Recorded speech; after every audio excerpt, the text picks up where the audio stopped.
When I can come out of an episode where Ida and Todoroki were completely badass and blew my mind, I did not see how far they would push themselves coming. Yet I can still come out of this episode with them being that amazing and appreciate the smaller characters like Mudman equally as much. That's how you know we have an amazing season of My Hero Academia on our hands. And I'm still really just going by word of mouth. People are telling me that a lot of people are disappointed in this season. I personally haven't experienced those people too much. I mean, you get the odd comment here and there, but I mean, that's to be expected with any show, especially one with as large of a fan base as My Hero. But I mean, for me personally, when I first was told that a lot of people apparently weren't liking it, I was kind of shocked because these mock battles and the way they're pushing themselves to not only flex how far they've come, but most importantly, giving the characters like hell, even sometimes Ida as an example. I mean, sure, he was pretty relevant with the hero killer stuff,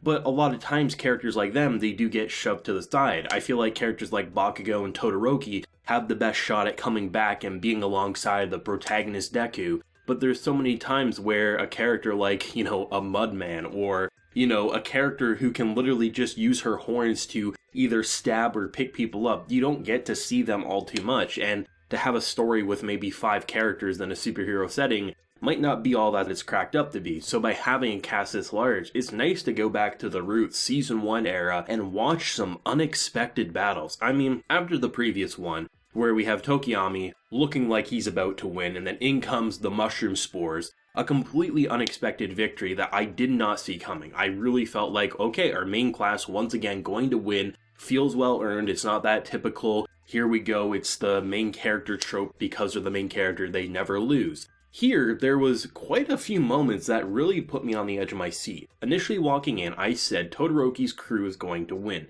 Simply because it felt like we were building up to that moment. There was going to be a flashback, he's going to think about what Endeavor used to tell him, and he's going to unleash a type of heat that we've never seen. I mentioned it in last week's review that either A, we're not going to get that training between Endeavor and Todoroki because he's already mastered it, or something's going to happen in these battles and Endeavor's going to be a proud parent, right? And we build up to exactly that. He's trying to push himself. He's taking the beatings and the abuse that he used to suffer with, and he's trying to basically match Endeavor's heat, something he never would have done in Season 1. And it felt like what was going to happen, of course, he was going to punch him, annihilate him, this steel body couldn't do shit, and then we would transition, maybe he would pass out afterwards, but at the very least, one person would be down. We still know Ida has like 10 minutes, probably, let's just assume he had 5 minutes left running around, right? So it was really great to see that, and then immediately, Mudman comes in and foils the plan. In any other show, that could be a really oh man, we wanted to see Todoroki unleash his ultimate move.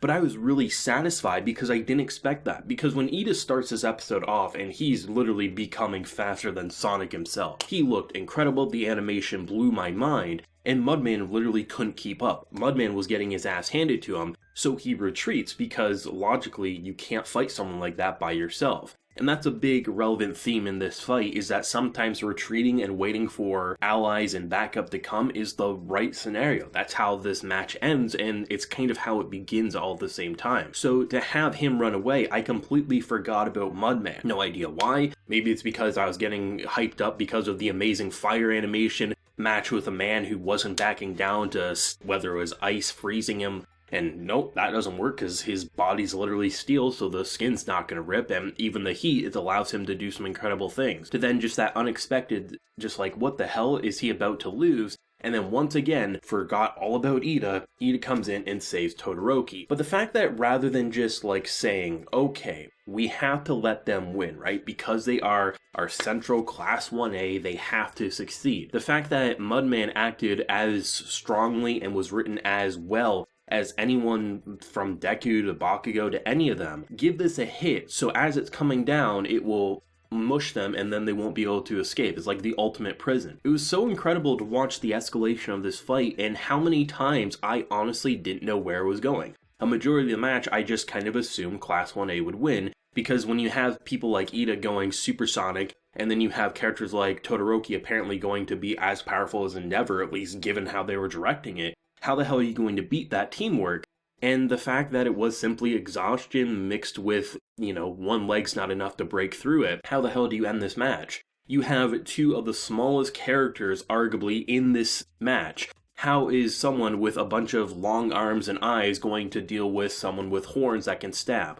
Well, let's just wait out the timer. I'm sure there's going to be those people who will say that's a disappointing outcome because you didn't get this explosive victory. I think that's fantastic because there was so many points I didn't know who should win or who I wanted to win. I entered wanting to see Ida and Todoroki succeed because they're some of my favorite characters in this show. But seeing characters like Mudman, how he manipulated the environment, and even though he couldn't give something to his teammates upon him basically being defeated, he could at the very least do one final hurrah and try to bring them down in the kind of destructive soft cage that would then turn into giant steel forcing you down. And the fact that characters like Ida are taking like the words of his brother and what he's learned over the many seasons now, and the fact that he saved Todoroki versus himself, it shows just how far characters big and small are coming. And the way they're hyping up next week's match, both from comments I've seen to just even this scumbag laughing like a maniac saying, "We got our secret weapon," and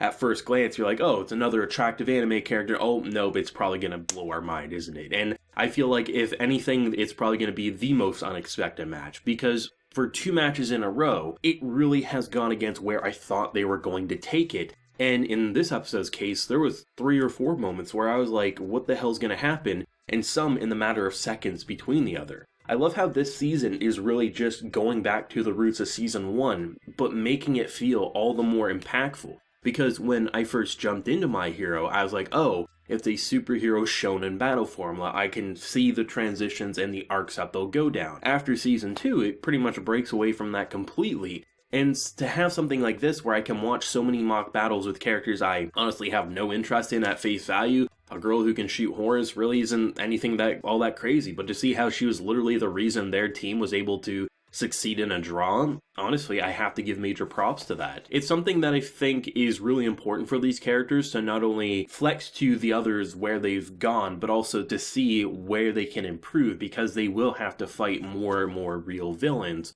So this is the perfect opportunity, and many of them are taking it seriously. Like, you know, getting someone shouting at Ida saying like, how dare you let me fight, do this or that. But he's saying, if you're a real villain, I can't back down from this. This is exactly how it needs to go down. I like how the characters are really improving themselves both on a physical and emotional level, and this is the perfect arc to flex it with that amazing animation blowing me away, kicking off with some just Sakuga out the ass with the speed, to then the fiery heat. Just everything about this, I would argue, might be the best animated episode of the season so far. I mean, there's been some really good animation. I love the idea of even the art design having this like graffiti comic-like text pop up when there's sound effects. I love that type of stuff.